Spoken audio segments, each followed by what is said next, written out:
Good morning. It's Andrew here with Great Blue Realty in Milledgeville. I wanted to talk to you a little bit this morning about something that seems very basic, but we all kind of forget about it sometimes, and that's being understood. I've been a real estate agent for a long time, and I've explained a lot of contracts and a lot of forms and a lot of disclosures to people, and most of the time it seems to go fine. Then I go through a little stretch where it seems like people really don't understand me. I know in real estate, it's just like any other business. There's a lot of very specific terms and nomenclature that goes with it that's industry specific that are confusing to some other people. You do this for a long time and you just assume that people understand a lot of things that they don't understand. One that I get a big snag on often is seller paid closing cost. Figuring out what you're willing to take for your house with seller paid closing costs in there is simply math. If you're hoping to sell for $100,000 and somebody offers you $100,000 with $5,000 of seller paid closing costs, you just have a $95,000 offer.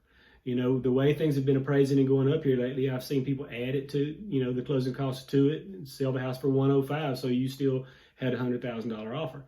I have people tell me more than once, it's like, I'm not paying their closing. I paid for mine when I bought a house. Well, I understand that, and you and I both may have done the exact same thing, but at the end of the day, it's just math. If your net still works out with paying the seller paid closing, you're fine.